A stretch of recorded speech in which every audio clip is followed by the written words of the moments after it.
You can start.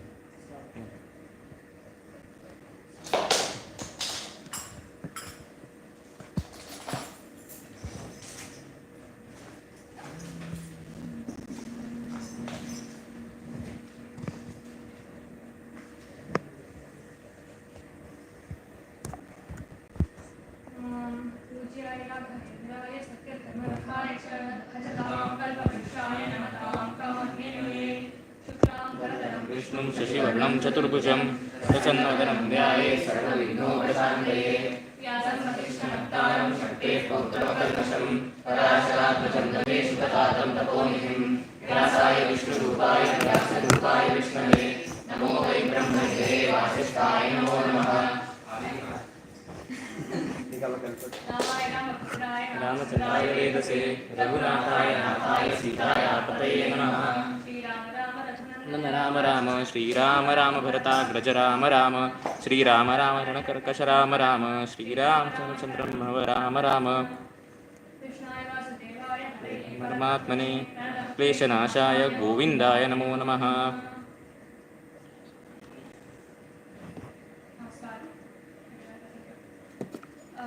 Today will be the last day of the Bhagavata Saptaham. So yesterday we saw all the beautiful leelas of Lord Krishna. So today what we are going to see is the end of Bhagavatam, the important stories in the end of Bhagavatam, as well as another very beautiful incident in the life of Lord Krishna, which is the Ashtamanishi Kalyanam. So before that, we are going to look at Ashtamanishi Kalyanam, which is the Kalyanam of Narayana and Lakshmi. Now here is the question, why are we talking about Lakshmi in Bhagavatam? What is her importance? Here is a beautiful shloka that reads, Lakshmiya saha Śrī Kṛṣṇa Devya karunya rupaya Rākṣasa Sarvasiddhante Vedante picha dīyate. So, what is the meaning of this shloka? Basically, it says, Lakshmiya saha Śrī Kṛṣṇa Rakṣaka. So, because Hrishikesha or Narayana is with Lakshmi, that is why he is getting the quality of Rakshaka. That is why he is Rakshaka. So, this Bhagavan is able to protect, or he is getting the vital force to protect because Devi is there. So, even in our avatars, we will be able to see Rama is always born was born and Sita was born along with him. When Krishna was born, Rukmiṇī was born along with him. And they were born such that they were equals, which means Rama was born in the Kshatriya, as a Kshatriya, and Sita was also born as a Kshatriya, such that they both could get married. Same is the case with Krishna and Rukmiṇī, and they were born with all the qualities, Sheela, Madharyam, Sundaram, everything. So Lakshmi is someone who is always with Narayana. She is not separable from Narayana. And moreover, Lakshmi is also one who has so much of compassion, a lot of empathy. When she is there, nothing wrong or nothing very bad can happen. We can see examples from Ramayana itself. So Ravana was one of the enemies of Rama and Sita. But we also know that Kakasura existed. Right? Kakasura in Ramayana actually inflicted physical harm on Sita. He was taking Sita. And Rama gets so angry that he almost fires a Brahmastra at the Kaka. But not that Kakasura never died.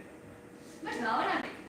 Even though Kakasura was physically inflicting harm on Sita, he didn't die. Because Sita was present there. She told Rama, it's okay, spare him. It's okay, let him be compassionate. When he folded both his palms and asked for forgiveness, Sita decided to forgive. So that is the power of Lakshmi that we see. And she is there, nothing bad happens. So we even have the Vishnu Sahasranamam shloka, which goes Śrīdha Śrīsha Śrīnivasa Śrīni Śrī Bhavana Śrīdha Śrī Kṛṣṇa Śrīmad Bhāgavatam. So it shows the importance Sree has as to how many names Vishnu can get with Sree herself. Sree Dharaha, he is sustainer of Sree. Sree Shaha, he is the one who is the Natha of Sree, etc.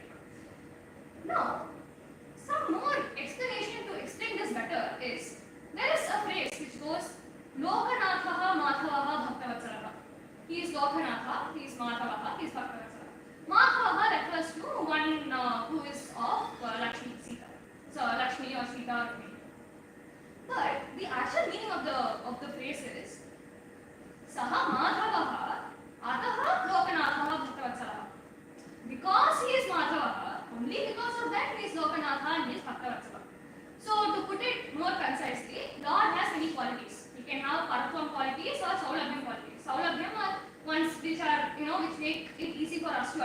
Madhuryam, Saushilya.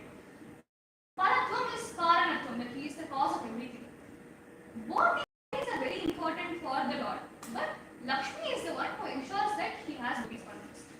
In the same way, if you look at any object, it will have two things.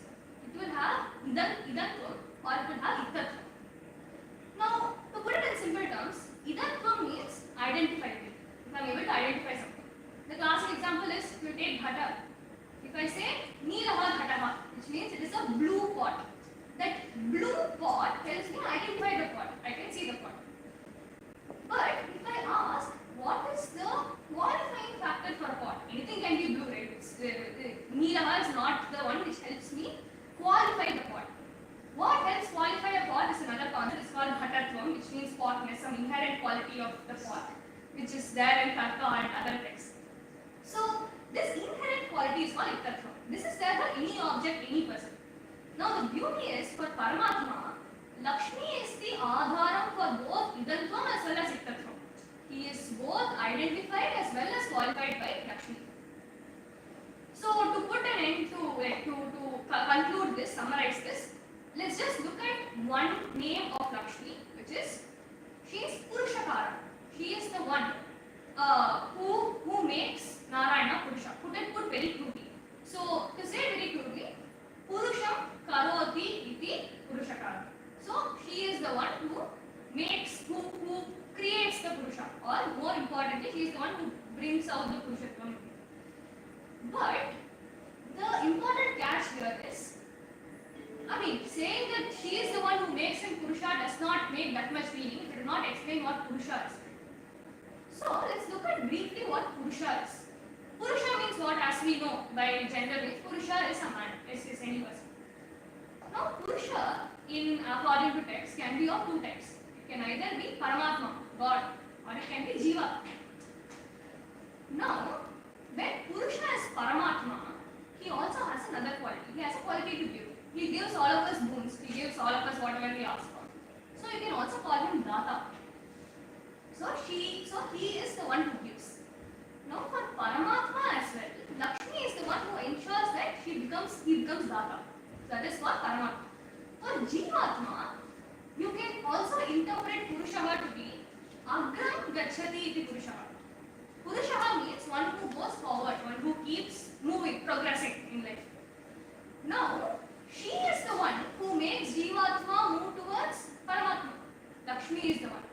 So again, she is the one who makes Purusha, he is the one who brings that Purushatvam. Hence, Purushakara. This is the meaning of the word Purushakara. So Lakshmi is also considered Purushakara. So with this beautiful note, we have seen how beautiful Lakshmi is and how vital she is to Narayana. So Lakshmi, Bhudevi, Nilo Devi, all of them are the vital forces of Narayana. So I'll sing a small song on Lakshmi before we progress to the Kalyanam and the beautiful stories. Lakshmi Rave Mani Shri Ram Lakshmi Rave Mani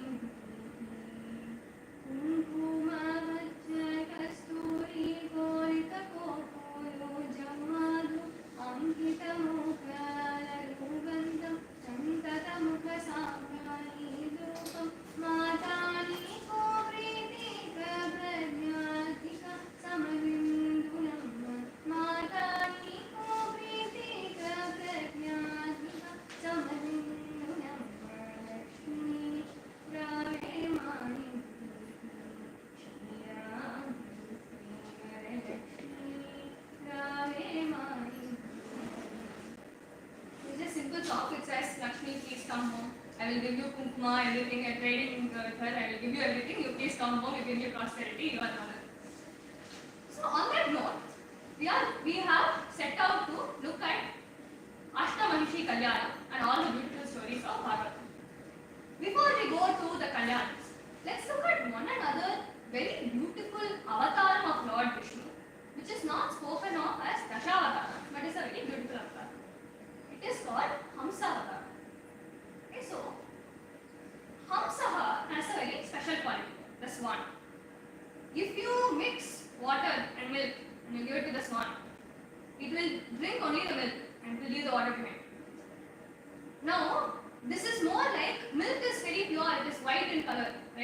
that represents Sattvam. Hamsa is something that can take Sattvam alone and leave out Rajas and Tamas. That's a metaphorical thing. So that is why Lord's Hamsa means he came to purify, he came to give knowledge to people. So let's just look at why Hamsa came forth. So during creation, we know from Lord's Padmanabha is when Brahma came out. So Brahma is coming out from Lord's lotus name. Now Vishnu gives him the Vedas. Brahma is having the Vedas. But we all know what gods do when they get something. He gets arrogant. So Brahma is now arrogant. He said, I am the creator, I know everything. Vishnu does it like, it's like I'm supposed to correct him, this is not good for him. So what he does is, he creates two demons, Madhu and Kaliyuga. Madhu is Rajoguna, Kaliyuga is Tamoguna. We have three gunas, Sattvam, Rajas, Tamas. We know Sattvam is very good, Rajas is materialistic, Tamas is neither of them laziness, all the bad qualities that one could have is Tamas. So these people having Rajo and Tamoguna came out of Vishnu's earwax. He's able to create out of all parts of his body. So he's coming out of Vishnu's earwax. And they go and steal the Vedas from Brahma. So that Brahma will come, run coming to Narayana, Narayana please spar him on Vikram. So he comes to Narayana and says spar him. So what Narayana does is, he takes the form of Hayagriva, Lord Hayagriva, the horse race, and he fights for 1,000 years with the demons. And he gets the Vedas back. Now, after that, he takes the form of Hamsa. He is in the form of Hamsa and he narrates and he does upadesham of those Vedas to the rishis and everyone present in the form of Hamsa after he gets it back from the demons. So this is the story of Hamsa. You would have usually seen Brahma bowing down to a horse-faced Vishnu with Puranas, which is it's a picture that is somewhat rarely seen, that describes this. In Hayagriva Stotra, it is this Rajahamsa who is standing in the lake is described, which is a small Anushtup shloka. Manogadam pashyati yasada tvam manishina manasa rajahamsam swayam purobhava vivadabhajaha kim kurvate tasya vido yathatham. So they are saying, if those kings or anyone meditates on this Rajahamsa who is in Manasa lake, Hamsa is in a lake, this lake that this Hamsa is in is Manasa lake. If anyone meditates on it, they will get speech, writing, debating skills. All those is what Hayagriva is the Ashraya for all these things. So this is the story of Hamsa. Okay? Now, we set out to see the Kalyanams.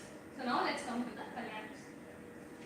So we know that Krishna has 8 wives, Ashtakarya, right? So we will look at the Kalyanams one by one. First we will look at Satyabhama's Kalyanam.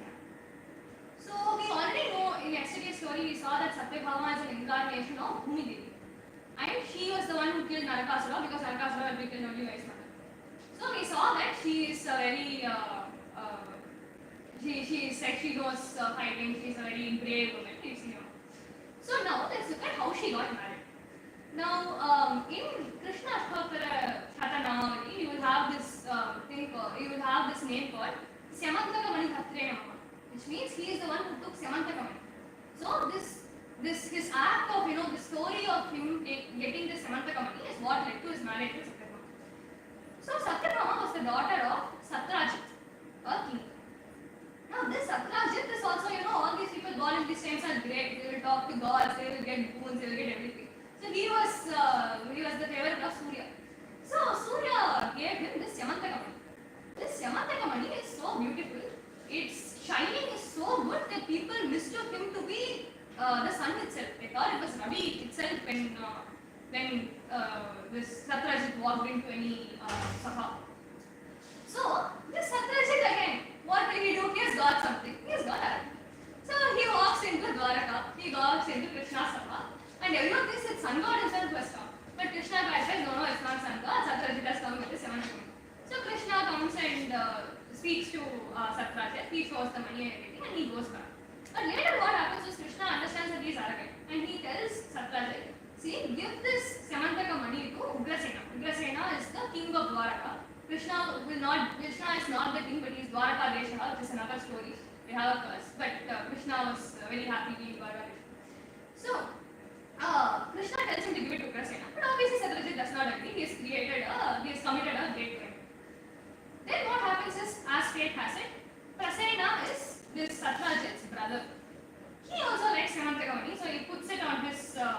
on his neck, and he was hunting to the forest. A lion kills Prasenna, takes the Samantakam. Jambavan comes there, kills the lion, takes the Samantakam. So Jambavan, you see, we know that Jambavan is from Ramayana. So he is part of Sugriva's Sena. Jambavan is a Chiranjeevi. He was there in this Mahabharata, in the time of Mahabharata as well as in Ramayana. Now we have three Chiranjeevis from Ramayana. One is Jambavan, the other is Hanuman, correct. And the last one is Vibhishana. Is Vibhishana, right? Yeah, Parashurama is also one of the. He's been living from longer, from much before, yeah. So Parashurama, if you look at all the other Chiranjeevis, then you have Mahabali, Ashwatthama because he was cursed. Then Vyasa, Kripacharya, Parashurama, Mārkaṇḍeya. We will be looking at Mārkaṇḍeya's story as well. So we have all these Chiranjeevis. So Jambavan is Chiranjeevi. He took the Samantakam. Now what Satyajit did was, he started abusing Krishna. He said, you only took the Samantakamani because I showed it to you. I think you thought it was attractive. You asked, I didn't give. So you took it. So then Krishna has to ensure that this accusation he's freed of this accusation. So he goes to find the Samantakam. You see, even Lord is being accused. So there's nothing to worry if you are accused of something. You have to just look at what to do next. Krishna goes to find the Samantakam. He goes to Jambavan's cave. Jambavan doesn't recognize it's his Paramatma Sri Rama. So they fight for 28 days. Jambavan gets tired. Then he realizes it is Rama. He goes on. Then Krishna says, okay, no issues. It is fine. Then Jambavan praises him. He says, Tvam hi Vishwasrijam Srashta Srashtanamapi Yakshasat. You are the one who created everything. You are the subduer of subduers. You are the slayer of everything. He praises him through combination of us. Then, in order to ask for forgiveness, he first gives Jambavati in hand to Krishna. Jambavati is Jambavan's daughter. He gives, they both marry. So, we know that Samba is one of Krishna's sons. He was the son of Jambavati and Krishna. And he was the one who was responsible for the destruction, which we saw yesterday. He was supposed to be a form of Shiva himself because Krishna prayed, I want someone to help destroy this entire thing, I want to go back. So, it was a form of Shiva who was born to Krishna and Jambavati. Now, back there, Satyajit is in great shape because he has accused Krishna and Krishna's Vata Samantakamani. He understands his mistake and he wants to please Krishna. So what he does is, he gives Satyabhama in hand of marriage to Krishna. So Satyabhama is married to Krishna. And Satyabhama is again described as very beautiful. Sheela, Rupa, Audarya. Sheela is good conduct. Rupa is very beautiful. Audarya is magnanimous. It's very magnanimous. So she has all these qualities and she is married to Krishna. So this is Satyabhama and Jambavati's story. We finished two bharyas. Third bharya is Kaliyuga. Kaliyuga was supposed to be the daughter of sun god, of Surya. And she lived in a mansion which was built by Surya near Yamuna. And she said only Krishna should marry me. So Arjuna, who knows this, goes and conveys it to Krishna. And Krishna already knows everything. So he's like, yes, I will come marry her.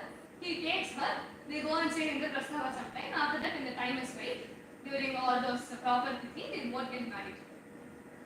So Yathoktam, they always get married. However it is said in Shastras, however it is said, however whatever rules are there, Yathoktam they get married.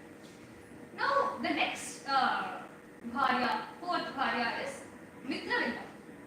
Now Mitravinda's story is interesting because Mitravinda was a sister of Vindhya and Anuvindhya. They were Duryodhana's sons. So you know, they will say, I will not allow you to marry Krishna. So what will Krishna do? Very easy. Mitravinda is willing. Very easy. Krishna takes her away. Krishna takes her away. Both of them get married. Both are happy. The next fifth bharya is Nagajiti or Satya. She was the daughter of the Koshala king.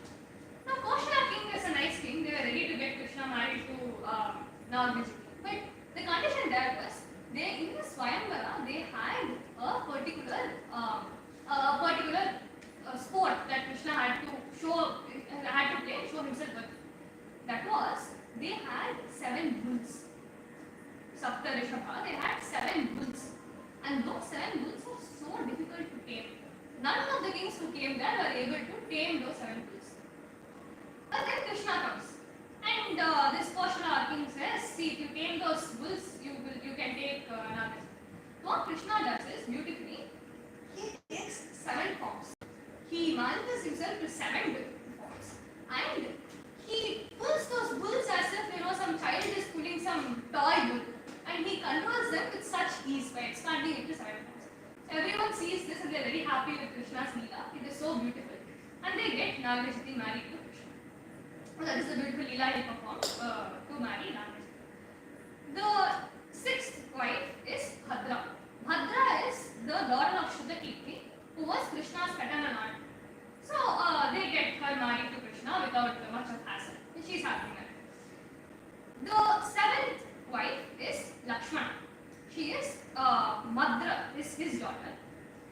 And what happens in Madra's Swayamvara is that Krishna somehow appears alone in Lakshmana's Swayamvara and he takes her away very rightfully in the Swayamvara. So it is described like he takes her away just like how Garuda took away God's nectar. Garuda takes away God's nectar at some time because as if it belongs to him. So Krishna does the same thing. It says, Suparnaha Sudhamiva. Suparnaha is Garuda. However, he took that nectar away. Krishna took away this Lakshmana that right. So rightly. As if she was her own and she was his own. So he takes her away. So we have finished 7 Kalyanas, brief stories. Now the 8th Kalyana that we should look at is Rukmiṇī Kalyana. We will save that for the end because beautiful things come at the end. Now let us look at another important part of Bhagavatam. It is called Navayogi Upakhyan. So basically, we are talking of 9 yogis who give Upakhyana, who tell what is the right thing to be done, to discuss Bhagavata Dharma. Now, why this is part of Bhagavatam is, Vasudeva goes to Narada and he asks him, tell me Bhagavata Dharma, tell me what I am supposed to do, with a lot of inquisitiveness, with a lot of. So, in order to tell him that, Narada recounts a particular conversation that happened a yuga in Treta Yuga between Janaka king and between King Janaka and the 9 yogis and the 9 Navayogis. So Navayogi they go to a particular yajna that Janaka performs.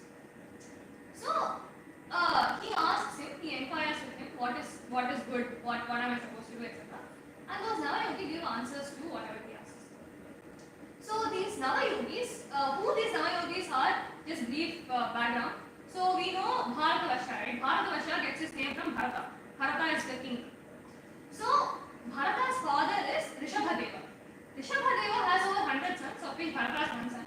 His 9 other sons were, his 9 sons, 9 out of some 100 sons were Navayogis. Okay? So these were the Navayogis. They come to this area. So their names are Kavihi, Harihi, Antarikshaha, Prabudhaha, Pipparayanaha, Avirgotraha, Drumidaha, Chamasaha, Karabhashana. Each of them have something to say. We will briefly see what each of them tells. Kavihi starts talking about Bhagavan Mugolasana. He says why you are supposed to do samarpana of everything you do to Bhagavan. So he is basically talking along the lines of Kayana Vacha. You know, Kayana Vacha Hamsendreva, Bhutatma Anupake Sambhava, Karoni Yajna Chakram Prasme, Narayana Yajna. So he is saying whatever you are doing should either be for Bhagavan's happiness or it should be for Lokahitam, which is also Bhagavan's happiness. If you are doing anything for yourself, then it is something that will not help you become me. He also says that if you do Kirtanam of Bhagavan, you sing his names, you will reach a great level of elation. You will reach a higher state of spiritual progress, which will make sure that you are very, which will make you so elated that you will dance, sing, and you will finally reach Paramatma. So there is the shloka that he says for this. Evam Radasvaya Priya Nama Kirtya Jatanurogo Dutta Chitta Uchchaihi Asatyatho Rodita Rautigaya Tyunamadavan Nrityati Loka Brahyaha. So he says, Jatanu Rogo, all of them go away, Roga go away, Dutta Chitta Uchchaihi. your chitta goes to another level, and hasatyato roditi. So they dance raudigaya. So they dance, they sing, you do everything, and they are not lokabraheta. They are not worried about what others think. So you sing, dance, you are situated in God, and you reach God. This is what Kaliyuga tells in brief. It's a whole chapter. It's like half a chapter. Just in between. Now Hari again comes. Hari tells something very nice. He tells who is Bhagavata. So he says, he gives one definition of Bhagavata. He says, one who sees Bhagavan in all of Sarva Samsara Nama Rupam is Bhagavata. This is what he says. So basically there is a story that is also narrated in Upanyasas, which is one day what happens is there is a Vaishnava saint. He is one who worships Panduranga. His name is Ekanatha. Maybe you will have songs on it. So Ekanatha goes along with his disciples to Kashi. They have gone to Kashi, pilgrimage, visited all the gods, and they are coming back. What happens is, near some banks of some river, when they are coming back, they see a donkey which is about to die. So if they give it some little amount of water, it may probably. But these people, Ravana, they don't care about what happens to the donkey. They're like, I came for pilgrimage, I'm going, oh, it's the donkey's fate, let it be. And they start walking it. Now, Ekanatha, what he does is, Ekanatha comes there and he's like, oh, this donkey is fighting for its life, I will give water. And what he does is even more interesting. What he gives him is not just water, he has Ganga Jalam. And he says, I will give Ganga Jalam to this donkey. Everyone is like, Ganga Jalam is unproven, it is very difficult to get, you will not get it easily. You want to Kashi to get it, why are you giving this to a donkey? He is like, no, I will give it to the donkey, it is fighting for its life. He goes to the donkey and gives Ganga Jalam. When he gives the Ganga Jalam, that is when he realizes it's not a donkey, it's Panduranga. So Panduranga is looking at him. Then he asks, why are you here for a donkey? Is it that you did not take this avatara alone, so you have taken this avatara also now? Have you come for that? Then Narayana says, no. So the reason is, whichever form I am in, I want you to be able to recognize me and I want you to see me in everything. So the important catch here is, this Ekanatha did not go to the donkey because he realized it was Panduranga somehow and then he went to serve. He thought it's just a donkey, but it's fighting for its life. But I see Panduranga in the donkey as well, hence I will go and save it. So that is the rasa of whatever Hari is trying to do. Now Antariksha also gives his opinion. This is the third Navayogi speaking. He talks about Sattvam, Rajas, Tamas, all the three gunas. So basically, it is that this Srishti and Sthiti, whatever is there, will continue to keep existing if we have Sattvam, Rajas, Tamas. All of us have oscillating Sattvam, Rajas, Tamas. One day we are very good, we do Sankirtana, we do everything. Another day we are sleepy, we are lazy, sleeping, doing everything. Another day we forget what we are doing. Someday we are like so motivated by materialistic gains that we are going to get. So we are oscillating between these three gunas. So as long as that is there, Srishti will be there. Only when we transcend that will liberation happen. That's something he says. Then the fourth one is Prabhuddha. Prabhuddha is asked a question. He is asked, how do you escape from Prakriti? How do you escape from this world? Prabhuddha says, you should go to a guru with jignasa. Jignasa means curiosity to know. Jignasa. The jnatum. So you should go with jignasa to the person. Now what is jignasa? It is the curiosity to know about God, about Bhagavatam, about what you are supposed to do to attain God. It is not curiosity to know, okay, there is this person and so many people are going to meet him. I am also curious to know what he is going to say, I will also go meet him. Or I am very curious to know what all these people are doing, I will probably get good connections if I go there, so I will go meet him. That is not real jignasa. The real jignasa is, you are supposed to have the thirst to know about God, about Bhagavan. That is jignasa. And he also tells who is a guru. He says a guru is not someone who is very famous, everyone is going to, if everyone goes to him doesn't mean he is a guru. He is someone who should be able to, who knows Shabda Brahma and Parabrahma. He should know these. and he should be able to tell you Bhagavata, the Gunam of Bhagavan, he should be able to tell you that he is the Guru. Only two words or any other things also? Shabda Brahma and Parabrahma. Yes, both of them. So, this is what Prabhupada is. Now, we have Pipalaya, right? So, Pipalaya talks about Narayana Tattva, Narayana Swarupam. He again talks about how Narayana is. He again says that Narayana is someone who is Swarupa Sthiti. Sattva, Rajas, Tamas is something that he has transcended. He does not have all these three gunas. It is something that comes in Bhagavad Gita as well. He says you should go over these three gunas. You have to become, only if you transcend them will you reach my state. Now the sixth one is Avirgotra. Avirgotra talks about the three types of karmas. Karma, akarma, vikarma.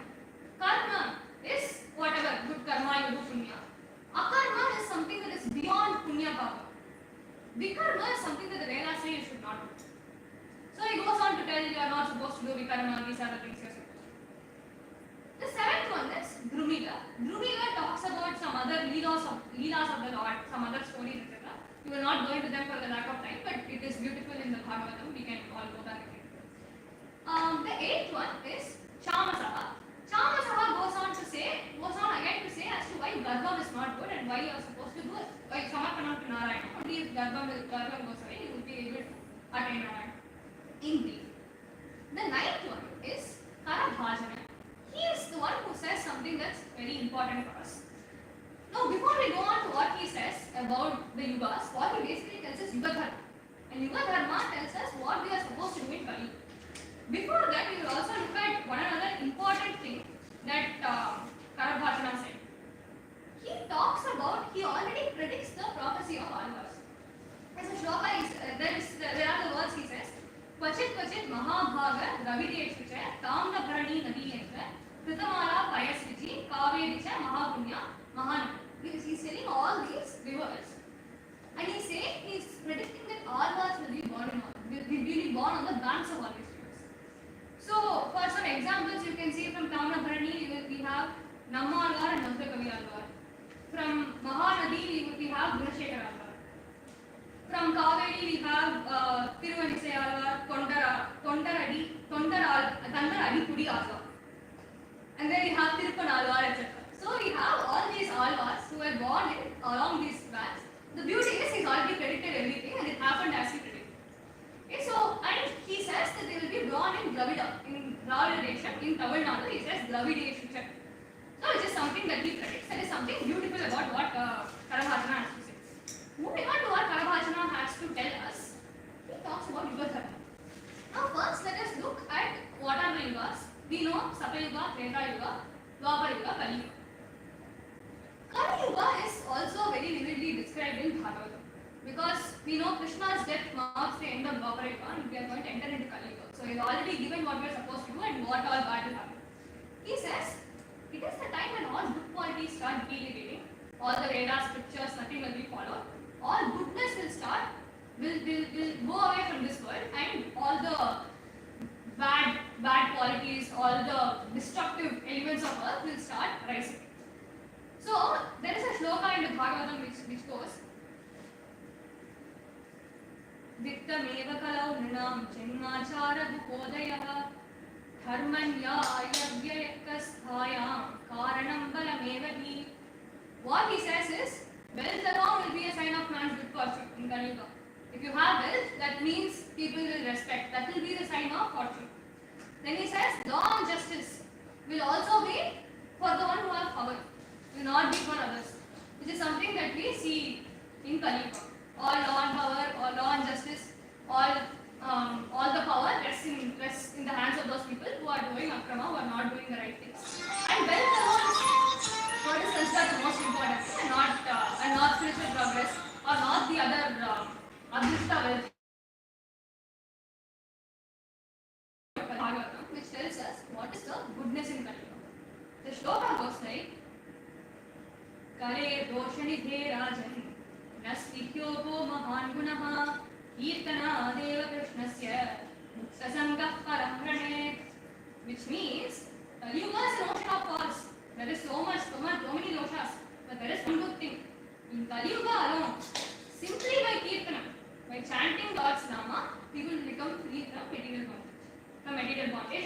larger associations of samsara. It is just through chanting that you can achieve this in Kaliyuga. Moreover, there is another shloka which tells us what was done in each yuga, which is what Karabhajana also talks about. The shloka goes like, Nate yadhyayado Vishnu Tretayam yajato makhaihi Dvāpare paricharyayam Kalau tad virikirtanat, which means in Saptaham you have to do dhanam. In Treta Yuga it is yajna, which is sacrifice. Dhanam is meditation, yajna is you have to do sacrifice. In Dvāpara Yuga it was archana. You are supposed to do worship, archana, prayer. In Kaliyuga it is kirtan. Kalau kadhari kirtan, which means kirtanam alone is enough in Kaliyuga. This is what Karabhajana tells, which is very useful for us. And even in Vishnu Sahasranamam we have this thing that we always recite.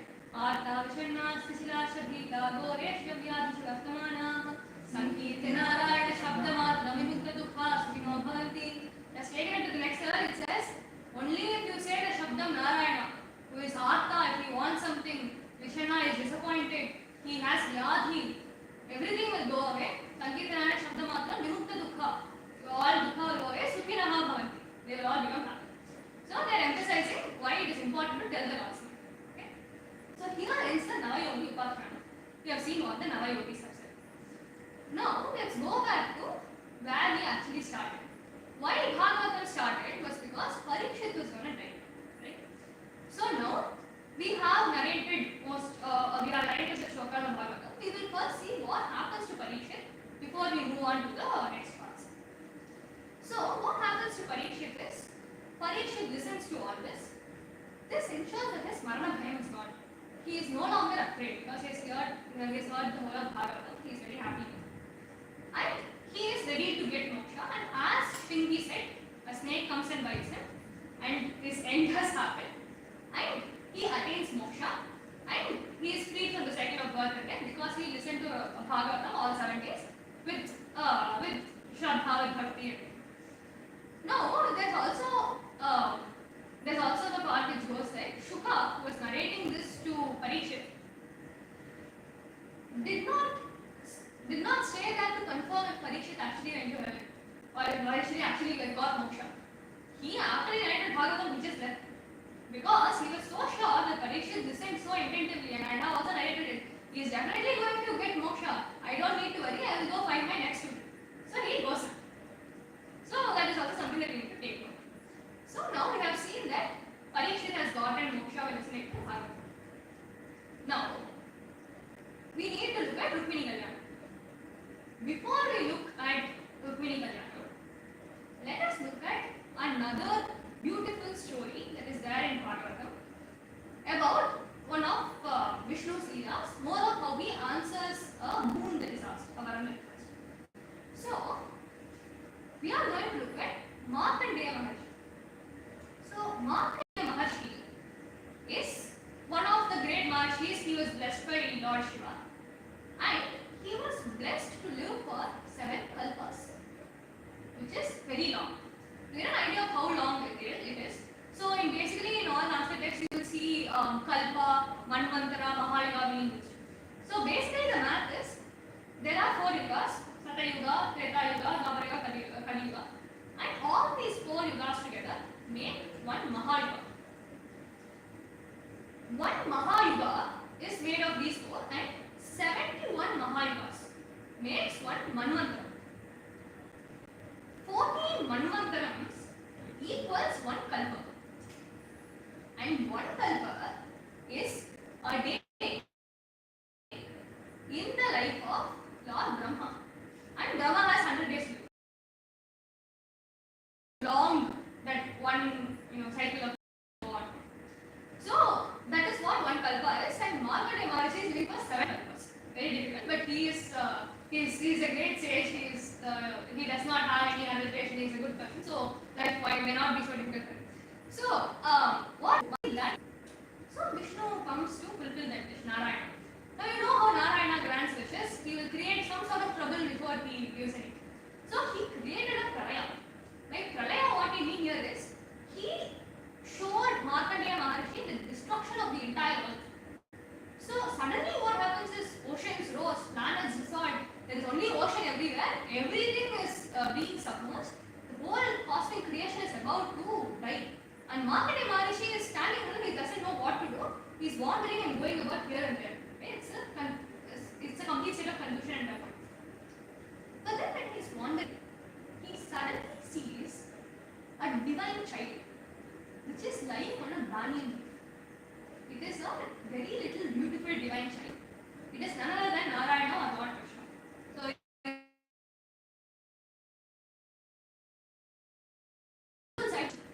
So, in Bhagavata as well, there is this beautiful description of Krishna lying on this baby Krishna lying on a leaf. Dvija is particularly used in Bhagavatam has a specific reason. It is because Dvija means twice born. He's a great person. He is twice born. Dvija. But secondly, a Dvija can also mean a bird. So he's like a bird who is going to take Rukmiṇī's message to Krishna. So what happens is he takes this letter. Rukmiṇī says, "Please give this to Krishna." He is very happy. He happily does it. He takes it and he gives it to Krishna. Now he goes to Krishna's palace. Krishna, when he enters, is sitting on a throne. But as soon as the Dvija comes, he comes down from his throne, bows to him, and he does Pada Puja for the Dvija. So as you see, Krishna is a very humble person. He loves to do Pada Puja for all his bhaktas. He does it to Sudama. He even does he was even cleaning vessels in Yudhishthira's Rajasya Yajna. So he is someone who always likes to serve his devotees. So he did Pada Puja for Dvija. Then he ensures Dvija rests properly. He gives him everything. After he is well rested, then he inquires with him. And the first thing that he asks Dvija is not, "How are you?" Kathamasti or equivalent is not what he asks. He asks, "Are you satisfied?" Santushtaha yati. The shloka goes, there's more to the shloka. So he asks, "Are you santushtaha? Are you satisfied?" And he asks, "Are your religious practices going well?" Because he knows that what is important for this Dvija Brahmana is not just living happily or enjoying everything. If he is satisfied, if he is santushtaha, then they say that if a Brahmana or if this Dvija or anyone is santushtaha, then the very religious practices that he does itself become his kamadrik, his wish fulfilling cow. Whatever he does itself will become his wish fulfilling cow and he will get everything. So he asks, "Are you satisfied? Is the king treating you well?" Those are a lot of questions that Krishna asks very thoughtfully to Dvija. And Dvija says, "Yes, everything is good." And then he asks, "Why have you come? If it is not a secret, you tell me why have you come." Then Dvija opens a beautiful letter that Rukmiṇī has written to Krishna. So then he tells Rukmiṇī, "From Vidarbha, I sent you a letter. I am a secret messenger. This is a Bhukya Sandesha and I am telling this to you." So Krishna is like, "Oh," I said, "Okay, you read it. I will listen." Now Dvija is a little, Sananda is his name. Sananda is a little upset because he thinks, "Rukmiṇī has taken so much effort to write you a letter. You are not even reading it. You are asking me to read it." Then Krishna says, "No, it's not that way. This is more of like a commentary." So Krishna says, "It is not that way. Rukmiṇī has the courage to take a pen, to take this, to write the letter in beautiful chandas and give it to me. But me, if I start thinking of Rukmiṇī, I forget all chandas, I forget everything. I will not be able to write the letter. That is why I am asking you to read it. I will not be able to stand the love that I get from Rukmiṇī. I have so much love for her." Then Dvija says, "Fine," and he starts reading the letter. So now what is there in the letter is very beautiful. I will read the first shloka of the letter and tell what is so beautiful about the letter.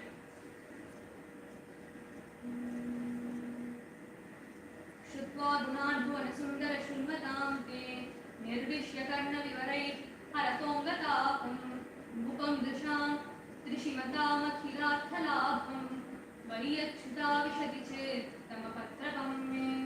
So she has to address Krishna. This is the first shloka that is there. She has to address Krishna in some way. Now the problem is, Krishna is someone she has actually never seen. She has heard of him, but she has not seen him. And Krishna has also not met her. So it's almost like you are writing to a stranger, someone you are writing to on social media. So she is supposed to think of how to address him. long way astray. Krishna is not supposed to think it is disrespectful, or he's not supposed to come under the impression that she's not trying to marry me, she's just eternal. So she thinks of a word which is so beautiful that they say that even Bhishma did not think of such beautiful a word when he was composing Vishnu Sahasranama. He says Bhutatma, Paramatma, Bhutatma, he says everything. But he does not say this word. This word that she thinks of is Bhuvana Sundara. So the first line is Shrutva Gunan Bhuvana Sundara Shrimatam. She addresses him as Bhuvana Sundara. Now the word Bhuvana Sundara can be interpreted in several ways. First literal meaning is Bhuvana Sundara. Bhuvana Sundara. He is the one who is most beautiful in this world. The second one is he is the one who makes the world beautiful. Yena Bhuvanam Sundaram. Something similar to that. So he is the one who makes the world beautiful. It is only because he exists in the world that the world is beautiful. That is also is Bhuvana Sundara. Sarva Saundarya Sangraha. He is the culmination of everything that is beautiful. That can also mean Bhuvana Sundara. Now this is related to the analogy which we have with our Shariram and Atma. So as long as Atma is inside Shariram, the Shariram is functioning, the Shariram is good, everything is good. But if Atma leaves the Shariram, it loses functionality, it loses beauty, it loses everything. So in the same way, only because Paramatma is there in Bhuvanam, is there on earth, thus is the earth beautiful, is there Sundaram, is there Soundaram, is there everything. If he leaves, then the vitality leaves and nothing will be there. So that is the depth of the word Bhuvana Sundaram. Bhuvana Sundaram also has two other interpretations. Bhuvana can also mean forest. So by Bhuvana Sundara, she means the one who is beautiful in the forest. So you see in all of Krishna's or in all of Vishnu's stories and in all of his previous kathas, he has been in several forests. He has been in Dandakaranyanam, he has been in Chitrakuta, in Ramayana. He is also in Vrindavana Vihari. He is also Vrindavana Vihari. He has been Vrindavana as well. So she is saying Bhuvana Sundara, who is so beautiful in the forest. Because a forest is somewhere that Vishnu has lived for a long time. Next, Bhuvana can also mean Jalam. This is the last meaning that we can derive. It can also mean Jalam. So they say that there was this Jalam or this specific liquid that existed before the world was born, before anything was born. So he is referring to that which existed before everything was born. Karma Datta Jalam Eka Tattva. He was the Eka Tattva. He was the Karma for everything to come. Karma Datta. He is the one who gave Karma to everything, and that was his name was Jalam. So she is saying that Bhuvana Sundara. He is the one who is beautiful in that. He is the beautiful one in that sort of a Jalam. So that also means Bhuvana Sundara. So all of these are the in-depth meanings that the one word she uses to address him as. So then, this specific shloka, apart from Bhuvana Sundara, also means what she says is first, oh beauty of the worlds. That's the literal translation we will use for now. I have heard your qualities. Shuddha Guna. We already discussed why Shravana is so important. So I have heard your qualities. Shuddha Guna. Shuddhatamte. So it enters the ears. Whose ears does it enter? It enters all the people. When it enters those ears, and it removes all their bodily distress. It removes all their shlokam, all their troubles. When they hear your katha, I have heard that sort of your story. And I have also heard of your beauty, which is all-encompassing, which is the best. Hence, I have fixed my shameless mind on you. Apatrapam. Chitram apatrapam me. I have fixed my shameless mind on you. He is very open. He says, I will, this is why I am writing to you. She makes it clear in the first line that this is why I am writing, this is why you should read more. So then she goes on to tell what he is supposed to do. So now comes the action scene. So now Rukmiṇī is not just a very timid lady who tells, see, can you please come and save me, can you do something? She also sketches a plan. She tells Krishna how you should come, what you are exactly supposed to do to get me. So she says, I will go to a Girija temple. I will go to the temple of Girija right before my marriage. near my home. Now, what you are supposed to do is, you are supposed to come to that place when I am going to exit that place, and at that time you should take me away. Because the brides are not going to leave the home at any other time apart from this. This is the only time that she can go away. So since Krishna cannot come into the inner chambers, she even writes in the shloka, you may think, how will you be able to come into the inner chambers and take me? That is why I am giving you a solution. You come to the temple, the Bhavani Mandira, where I am going to worship Girija. And she says, Chaitya Magadeshwara Bhalam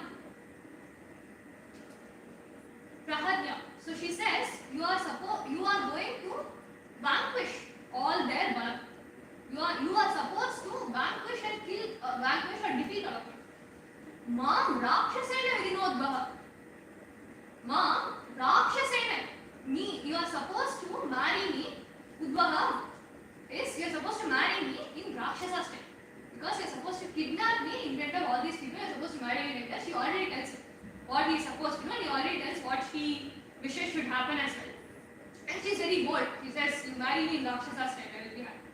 So, and she could have even said, you can come to a secretive place, you can come to a dark place, I will somehow come there and we both will escape.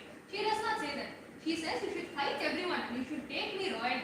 That is what Sita will also say in Ramayana. When Hanuman comes and asks, she will not say, I will come with you. She will say, no, Rama should come fight, let him defeat him and then take him. So she says you have to come defeat everyone and take him. So then Krishna hears this, he is very happy. He says, he tells the Vija, okay, I will come and I will take her. You tell her this thing. So what exactly he says is something that's beautiful. He says, she is Anavadhyambi. She has flawless beauty. She describes her as Anavadhyambi, and she says, I will definitely go and get her. And he calls for his chariot. Dvārakā is his chariot. Now before we go to that, we are also supposed to see a few other things that Rukmiṇī told in her patra. There were 7 shlokas that she wrote. Finally, what she says is, you are someone that even Umapati, Shiva, and everyone wants to attain, everyone desires. Now, she is also doubtful if Krishna will definitely come, because anyways there is doubt in everyone's heart. So she says, if I do not attain you in this birth, I will give up my life due to the penance I perform. I will perform penance for hundreds and hundreds of years, and then I will attain it. So that is this quote in English which goes, if you fail to attain your goal, then you should change your strategy, not the goal. So she has stuck to it. She is like, I will marry only you, I will do anything to get it. So she is Dhrita Pratigya, I can say. She is very steadfast. She is not willing to let go of what she wishes for. So, now Krishna is going with Dvārakā to Vidarbha. Now Krishna, when he is going with Dvārakā brings 4 horses to take Krishna. Those 4 horses are also beautiful because it's a beautiful sight. All those 4 horses are looking resplendent, and all of them are great in their own right. Shaibya, Sugriva, Megha Pushpa, Balabhaka are the names of the horses. Shaibya means he's like parrot's wings. Sugriva is yellow, golden. Megha Megha is cloud, so he's like the cloud. Balabhaka is one horse is whitish. So these 4 horses are coming along with are the ones which are driving the chariot. Dvārakā is driving, and Krishna immediately reaches Vidarbha without any delay. Now, in Vidarbha, what is happening to Rukmiṇī is Kalyanam is being planned. It is the Kalyanam of Rajas. So, all the Rajas involved, it's a very wealthy family, and they are the royal family, and they are getting their one and only sister married. So, it is so beautiful. There are elephants, there are relatives who come from anywhere. There is beautiful decoration, so many flowers everywhere. Everyone is gifting so many things. So the scene itself looks so beautiful. We have Shishupala as well, who was said that he will be given Rukmiṇī. He is also there. Dantavakra is his allied. Both Shishupala and Dantavakra will be later killed by Krishna. Both of them were the 2 Dvārapalakas of Vishnu, which is another story. So these 2 people will be killed by Krishna. So these 2 people are also there. And all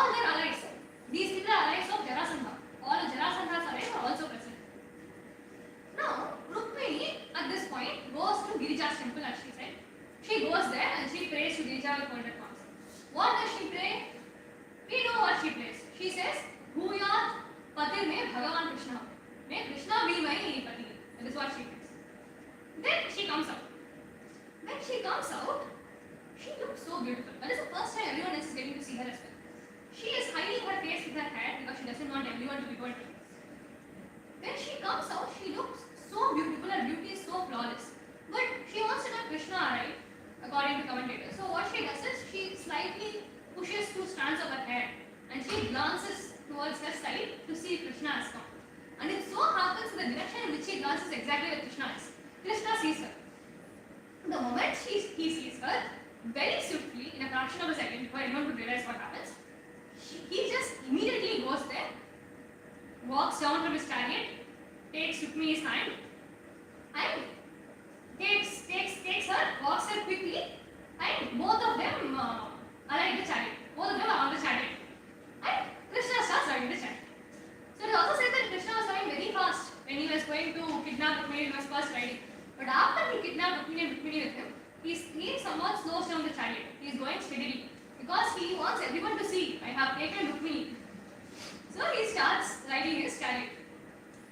Now, Tam Rajakanya Rathamaru Shati. So he takes her on his chariot, and she is the princess of she's a Rajakanya, and she has very happily taken her on his chariot. Both of them are going now. Now, for some time, everyone was just standing. Everyone was so happy holding this side. Both of them looked so very made for each other. No one really objected. Until Rukmiṇī was like, oh, my sister has been kidnapped. Oh, then he said, oh, she's gone. Then their allies were like, oh, yes, she's gone. We should probably do something. But Bhishmaka was not worried. Bhishmaka anyways wanted her to marry Krishna. So Bhishmaka happily, even when Krishna took her to Dvārakā, he goes. Without any protest, he goes, he blesses both of them, he's very happy. But what happens in the meanwhile is when Krishna is riding his chariot, Rukmiṇī is very angry. Rukmiṇī feels that he has taken her away, which is an insult to him. So what he says is, if I do not get Rukmiṇī back here, I will not enter Vidarbha again. He says this. Then Brahmanaha is there for hearing what he says. He says, Tatastu, do not enter. So Rukmiṇī goes out to fight with Krishna. He takes his sword, he goes near Krishna, he's about to, he fights with Krishna, but Krishna, it's very easy for him to tackle Rukmiṇī. He cuts off his sword and he's about to kill Krishna. He's about to kill Rukmiṇī. But then Rukmiṇī is here. He pleads to Krishna, says, he's my brother, don't kill him, spare him. Then Balarama also comes and says, see, he's after all a relative right now, do not kill him. So all of them are compassionate. They do not want to result in any unnecessary bloodshed. So then Krishna decides, okay, I will not kill him. So Rukmiṇī also gets very agitated in the middle, thinking that something is going to happen to Krishna. Because he's called Krishna all the way and he's taking him on the chariot, and so many armies are coming behind him in order to attack him. But then Krishna consoles Rukmiṇī. So this is the first line that Krishna speaks to Rukmiṇī. He says, Masma bhaihi vamalochini. Masma bhaihi, do not be afraid, vamalochini. Beautiful eyes. Beautiful eyed lady. This is the first line he says. He tells her, do not be afraid. He consoles her. And he says, our armies will destroy them, do not worry. So as he said, it happens. Then what Krishna does is, whatever Rukmiṇī did was not appropriate. So Krishna decides to disfigure him, which means he shaves off his head in specific patches. And this is considered to be the greatest dishonor for any Kshatriya. And he cannot obviously go back to Vidarbha again in this form. So he goes away. He goes off to Bhojagata and he says, I will live in Bhojagata for some time until I seek revenge. He does not come back to Vidarbha. Meanwhile, Rukmiṇī again gets sad that such a thing has happened to Rukmiṇī. He is after all his mother. So she is very, as she already said, Lakshmi is very compassionate. She's very empathetic. She's very kind. So she feels bad for anyone, even though he did not wish well for her. He was her brother, so he does feel bad. Then Balarama steps in when she was feeling bad that Rukmiṇī was discovered, and it is a small part of Jnanam that Balarama gives her, very similar to all the Gita tells. Balarama tells Rukmiṇī, Sukha dukkhado na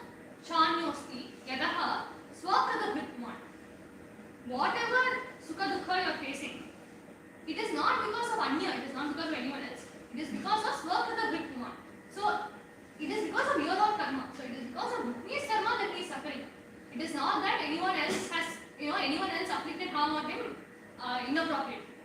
So you need not grieve for this. And he also goes on to tell very beautiful things because he was afraid that Rukmiṇī is going to be killed. He says, "Na atmanaha anyecha samyoga." Atma is not something that is going to mix with something else. At the same time, Atma is not something that is going to be distant as well. He compares it with the sun, with Ravi. It is neither in contact nor is it separated. So he says, Atma is like that. So you need not worry about the Sharira that is undergoing pain here. And he also again compares it to moon. He is comparing it to sun. He is comparing it to moon now. He says the various Sharirams that we take are like Indoho Kalanam. Indu's column refers to its various phases. It's waxing many. So there are various phases that the moon goes through. It keeps going through these phases and it just goes in cycles. The moon has not lost its identity.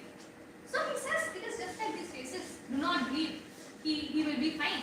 And even if so, it is the Atma will not die. So he gives this short upadesham to Rukmiṇī, and Rukmiṇī studies this when Balarama tells this. So after this, everyone is pacified, everyone is happy. Krishna, Balarama, Rukmiṇī, Bhishmaka, all of them go to Dvārakā. And they go for marriage. So this marriage is very beautiful, peaceful marriage now. It happens in Dvārakā, and Dvārakā was built by Vishwakarma himself. It was the architect of the gods, and Vishwakarma built Dvārakā.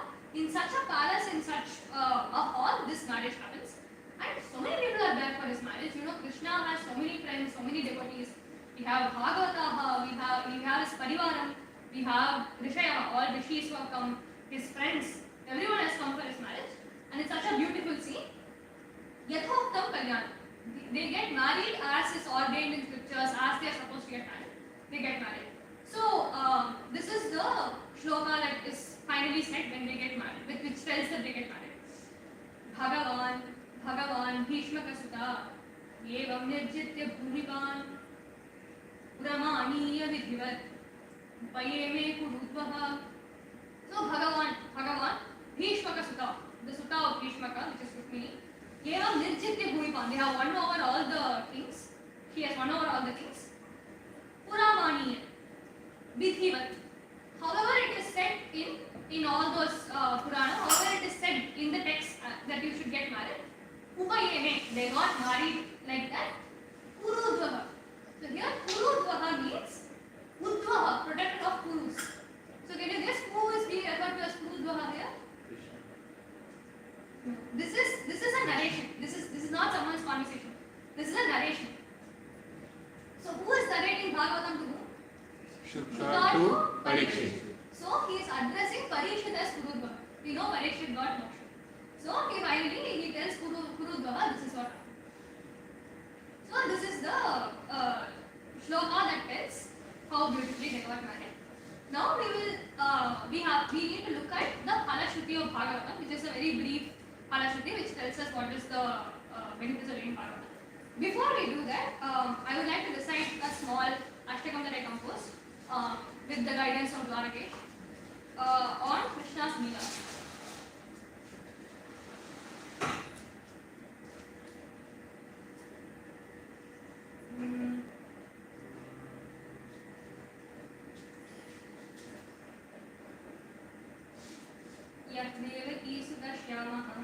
चतुर्भुजाद्भुतशिशुः किन्नेषु जातमाश्वासं जननं तस्य सम्भजे नवनीतविलिप्ताङ्गः कोऽपि हृदयपूरकः यः लोकबन्धुतस्करः चोरणं तस्य सम्भजे वल्लभं रासलीलायां पालीयताण्डवाचितः नर्तकः हृदयेन ह्यः नर्तनं तस्य सम्भजे गोवर्धनाचलोद्धाता गोपानां रूपधारकः प्रणतस्नेहधारीयः हारणं तस्य सम्भजे कंसान्तकः मुरारिर्यः नरकासुरमर्दकः योगरोधनदर्पघ्नः घातनं तस्य सम्भजे चैद्यपापापसारीयः श्रीरुक्मिण्यपहारकः विमोचकः परादुःखे हारणं तस्य सम्भजे दूतकः पाण्डवेभ्यः सम्पन्नाद्वारकागतः शुद्धप्रेमानुगन्ता सत् गमनं तस्य संभजे प्रज्ञातावार्थसम्मोहे अनुगीतोपदेशकः परमहितवक्त्यायः क्षणं तस्य संभजे श्रीवल्लभमनोज्ञाप्यः लीला भक्त्या भजेत् सदा कृष्णे स्थित्वा प्रसन्नात्मा परात् परं प्रपद्यते. So it basically, this is, we named it Krishna Leela Shtakam. So it basically tells what are the Leelas performed by Krishna. First we talk about his Jananam, then we talk about Choranam, then we talk about Nartanam, then we talk about Dharanam, whatever he sustains, then we talk about Ghatanam, whatever he killed, then we talk about Haranam, then we talk about Gamanam, where all he went. He went as a messenger, he went from Mathura to Dvārakā, we talk about that. Then we talk about his Vachanam, he has given Gita, everything. Then he says, whoever reads Bhagavata with bhakti, they reach the Paramatma. And thanks to Dvārakā. So now, now we have seen all of Krishna's Leelas. Let's look at the Phalaśruti. We have been listening to Bhagavatam for 7 days. Let's look at his Phalaśruti. So, first let's just look at where Bhagavatam is placed. There are 18 Puranas, and all of them together have 400,000 shlokas. Bhagavatam has 18,000. Now, each of the Puranas have different number of verses. Brahma Purana has 19,000, Padma Purana has 50,000, Śrī Vishnu Purana has 23,000, Bhagavatam has 18,000. However, it is considered the most beautiful and the most important. So, they say that the essence of all Vedanta is in Bhagavatam. Vedanta Saraha is Bhagavatam. So, the shloka that finally tells the Phalaśruti goes like Sarva Vedanta Sarangi Śrī Bhāgavatam Ishyate Tadra Samrutta Triptasyaha Nānyatra Syādgati Kvachit. So, Nānyatra Syādgati Kvachit. So, he does not need to go to any other, he does not need to get any other gati. One, who is that? He is one who has been satisfied by the Amritam of Bhagavatam. He has been satisfied by it. He need not seek refuge anywhere else. And it is Sarva Vedanta Saram. It is Saram of all Vedas. And it is what it gives us the essence of Bhagavatam. It gives us the essence of how to reach God, and it gives us the essence of how we are supposed to do. Now, finally, they say that whoever reads Bhagavatam, whoever has listened to Bhagavatam with full faith, will get all that they wish, and they will be able to reach God. So, the final shloka of Bhagavatam, which is the last shloka, also talks about Nama Sankirtanam. That is how it ends. I will just read out the last shloka of Bhagavatam, which we will take. Nama Sankirtanam yasya sarvabhava-pranāṣanam pranamo dukkha-shamanastam namāmi harim param. Krishnāya Vasudevāya Hare Paramatmane Pranatapre-śāyī Govindāya Namo Namaha. Kāyena vācā manasendriyā buddhātmana vā prakriti-svabhāvat karomī yadya sakalam parasmai nārāyanāya iti samarpayāmi. Sarvam Śrī Kṛṣṇārpanamastu. Dhanyavāda.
Jai Lakshmi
प्रयासे देवाक्षणोः तरलतरभावं भवितयोः विद्यानिग्राधायाः प्रियतमसमालोकसमये पपात श्वेतप्रसर इव हर्षाश्रुनिकरः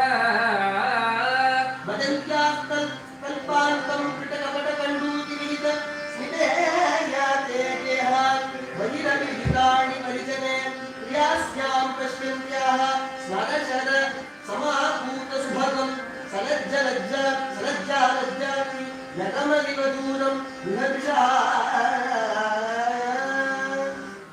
जयश्रीविन्यस्तैः महितैव मन्दारकुसुमैः स्वयं सिन्दूरेण विपरणमुदा मुद्रितैव पूजापीडपीडाहत कुवलया पीडाकरिणः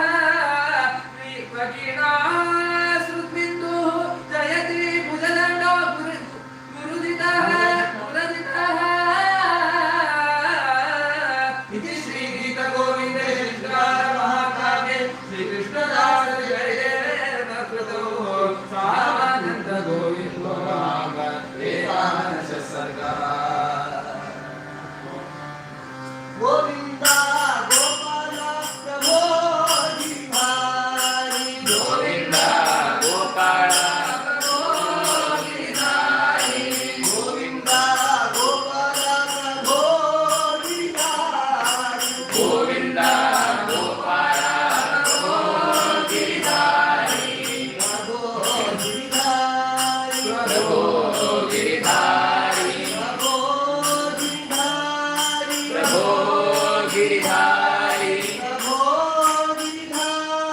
प्रभो गिरिधारी प्रभो गिरिधारी प्रभो गिरिधारी प्रभो गिरिधारी प्रभो गिरिधारी प्रभो गिरिधारी प्रभो गिरिधारी गोविन्द गोपाल प्रभो गिरिधारी गोविन्द गोपाल प्रभो Giridhari Giridhari Giridhari Giridhari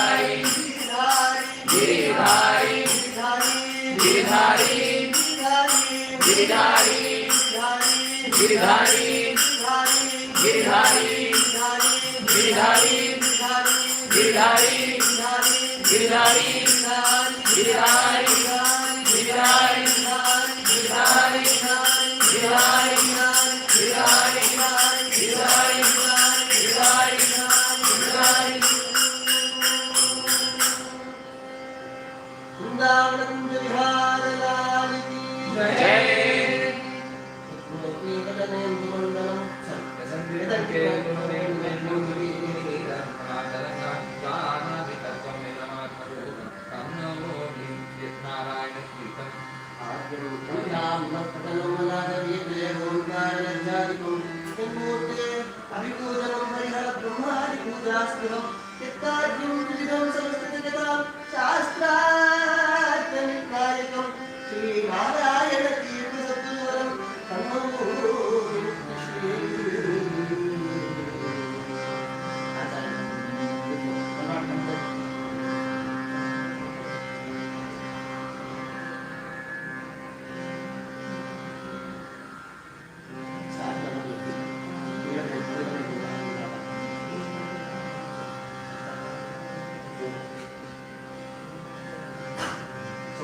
What we sang previously was Kalyana Ashtapadi.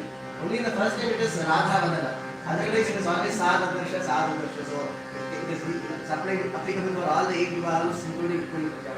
Now what we are going to do is the Narayana Tirtha's Kalyana Tarangam. Here he mentions about all the 8 Mahishis Ashta Kalyana devotees. Specifically for Rukmiṇī Kalyanam, but he mentions all the 8 Mahishis. आचार्य वचनात् सर्वम् अपरोध्यनुरन्दनः आचामगोचरात्मपि वासुदेव समायया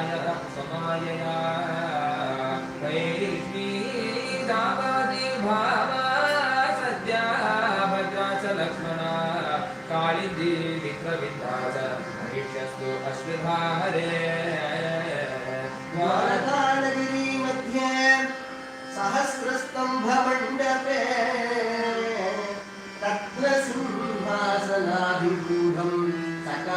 चित्रं चतुःसुराः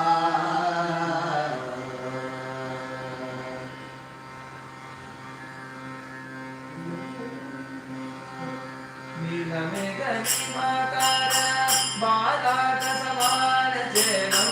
नीलमेघनिमाकार बालाटसमानचेनं नीलाम्बरानुज गोपालकं नीलाकान्तं नीलाम्बरानुजं गोपालकं नीलाकान्तम् आलोकय रुक्मिणी कल्याण गोपालम् आलोकय रुक्मिणी कल्याण गोपालम्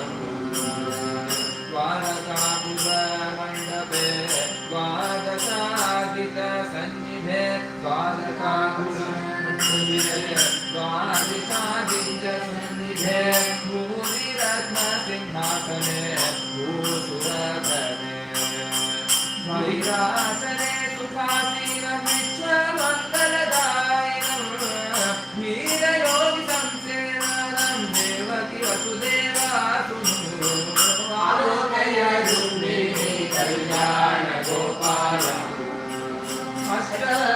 अष्टवैकीसमेतम् अमरनारीसुसेवितं पुष्पवृक्षभुजनावृतं कुङ्कुरुगीतम् इष्टजनसमाश्रितम् ईश्वरम् अपराधितम् विष्णुसर्वलोकजातं देवराजाधिविमुखौ आलोकय रुक्मिणी कल्याण गोपालम् हंसदुन्दुभिनाभिते शतशोरङ्गर्वादिगीते पङ्क्तोनापुङ्खनिगमयुगजनावृते पङ्कजे क्षणरम्भादिपरशोधनविनोदित कुङ्कुमलेखनर्चित कोमलाकरशरीरे आलोकय रुक्मिणी कल्याण गोपालम्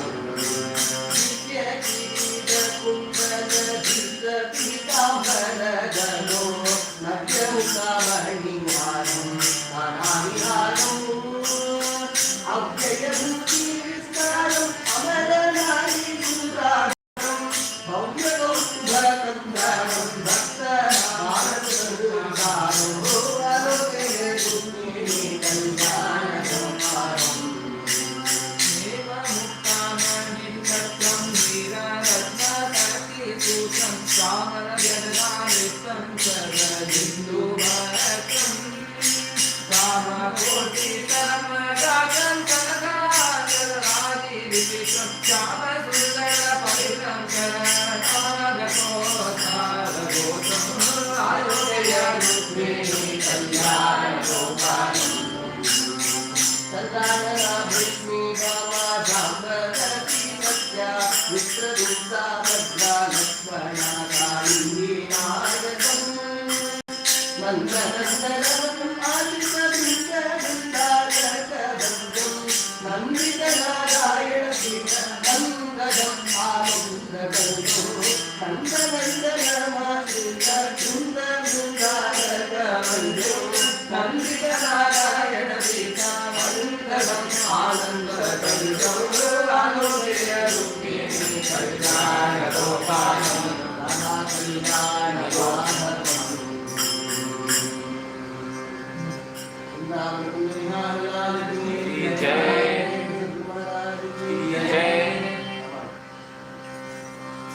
Govind Govind Gopal Radha Govind Govind Gopal Radha Govind Govind Gopal Radha Govind Govind Gopal Radha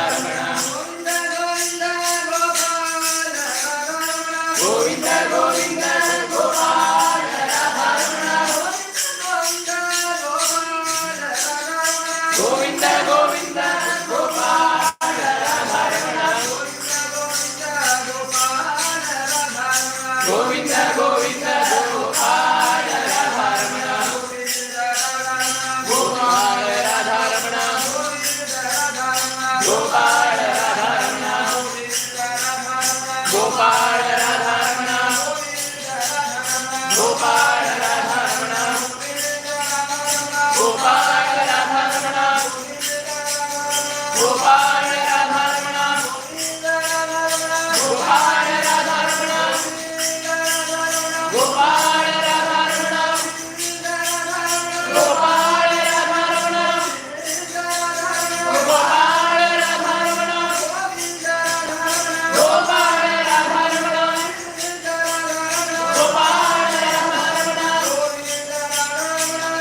Radharmana, Gopal Radharmana, Gopal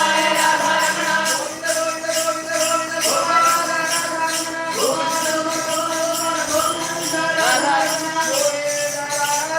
Gopal Radharmana,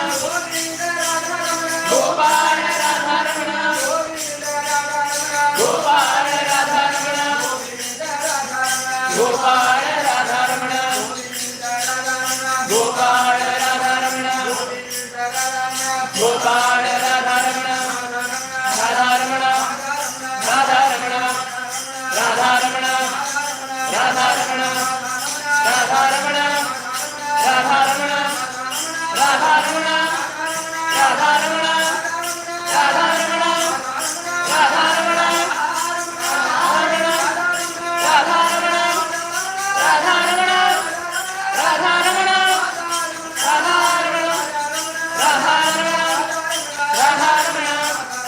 Radharmana, Govinda Govinda Gopal Radharmana, Govinda Govinda Gopal Radharmana, Govinda Govinda Gopal Radharmana, Radharmana, Radharmana,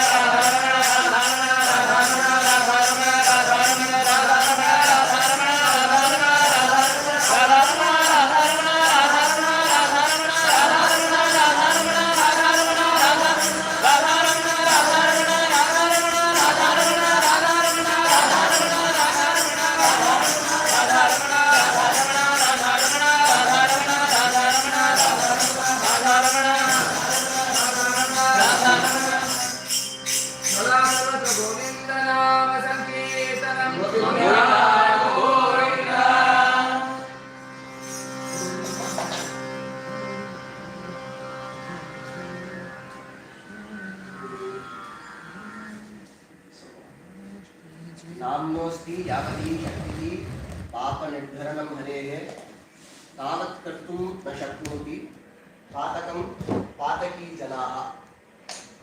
If today, if you take sankalpam, Śrīmad Narayana Prityartham, mama ajanma paryantam papameva karishyami. From this moment, I will do only papam. You take that sankalpam and you keep doing papam till your last breath. You cannot do enough papam that one harinamam cannot do. That is what this Bhagavata Shloka says. So these 7 days we have had the great fortune of listening to Bhagavatam. So we had 6 Bhagavatottamas and group who were able to, like, by the blessings of Bhagavan, Bhagavatas and other acharyas, we were able to have this. We heartily thank. First, we thank Bhagavan Krishna for giving us this opportunity. I'll speak in Tamil because it will make me more comfortable with a few sentences. So, Bhagavan will Next, to sing the glory of the holy feet of Vyasacharya, who has written this Adbhuta Amritam called Bhagavatam. Vyasacharya is the glory of Pallad.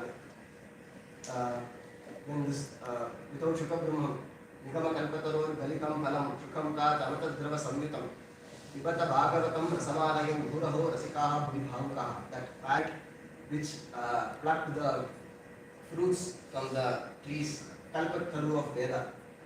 I sing the glory of the holy feet of Shukha Brahman. Shukha Brahman would Pallad.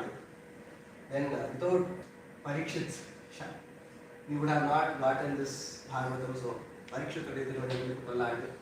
And without Shringi's sharp and aura, we would have not gotten this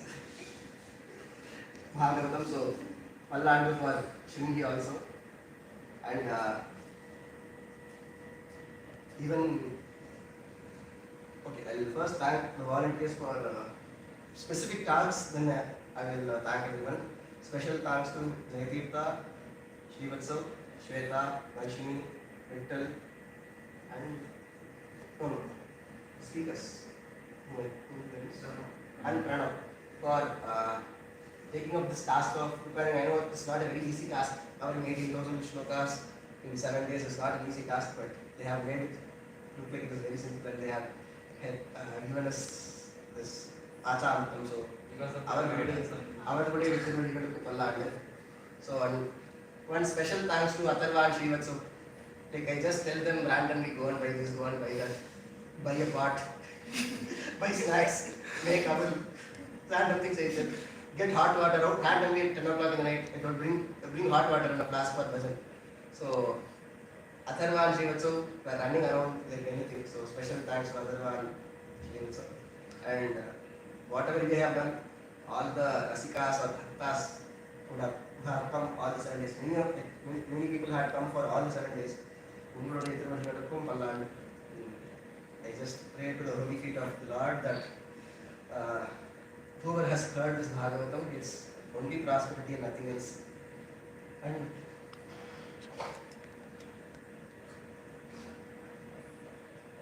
Achanchara Krishna Bhakti. So I have made a small tribute to all the speakers. I have written a shloka on each one of them, and I am reading it in it's no specific liking or dislike. It is just in order of the speeches.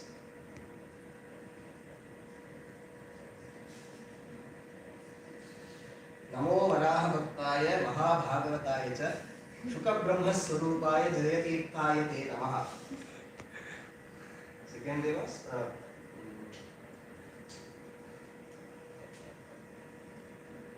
नाम प्रभाव दातारं भरतोपम श्रेयसं इंद्रतुल्य यशस्विनं प्रणवार्थम अहं.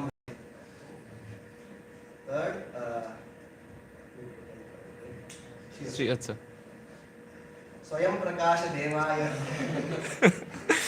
नृसिंह गुणदायिने हरिभक्ताय नाथाय श्रीवत्साय नमो नमः. नमस्ते रामभक्ताय वामनामृतदायिने यदुवंश प्रकाशाय विठ्ठलाय यशस्विने.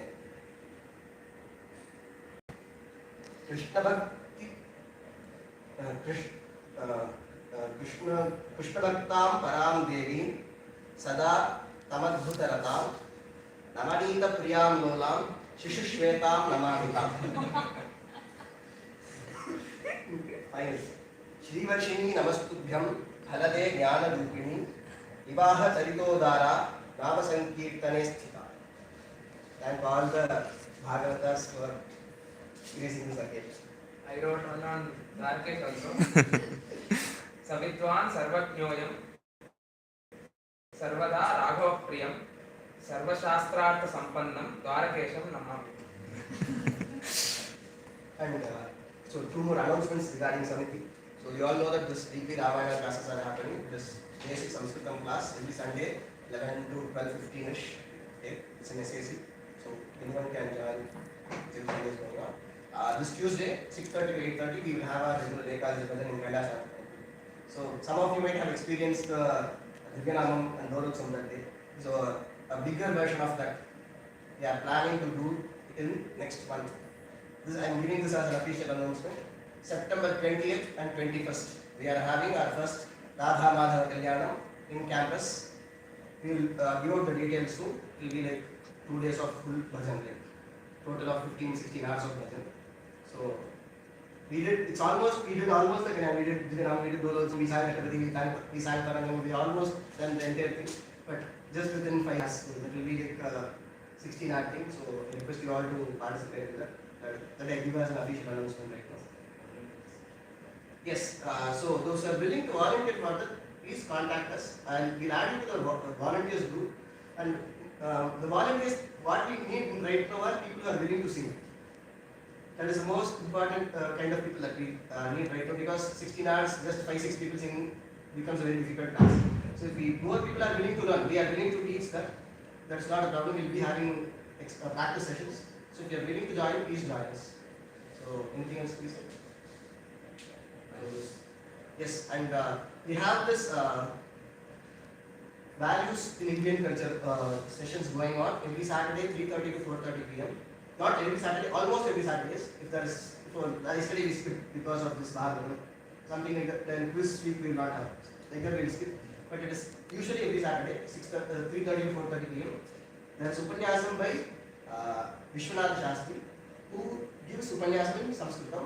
Then we will have some professor or student who will be translating it. Then we will have question answer session.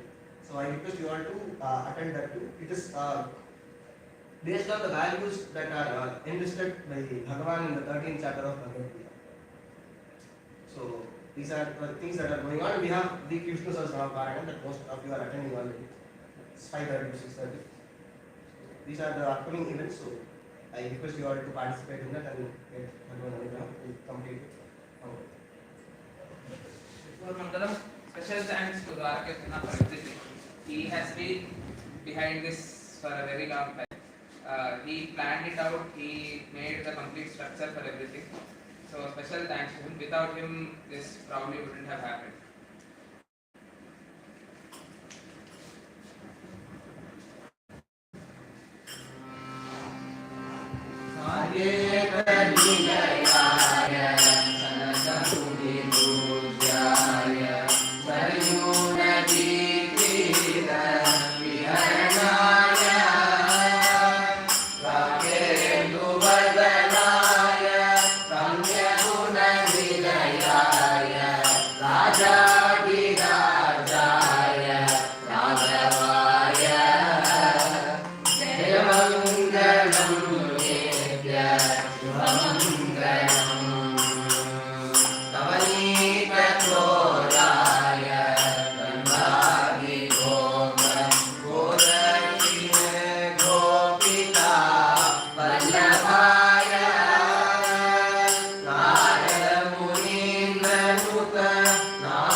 நாமகீர்த்தனம் பரந்தநாடலாம் செழிக்கவும் தீதிலாத இன்பமும் கீழலாம் விளங்கவும் ஞான தீபமேற்றி இங்கும் நாமகீதம் பாடுவோம் தர்மசக்தி வாழ்கவென்று சந்ததம் கொண்டாடுவோம். हे राम राम गोविंदा गोविंदा हरि विठ्ठल जय जय जय जय Ram Ram Ram. Just please sit like that. Yeah, Karpura. Checking that. Again, I don't think there is.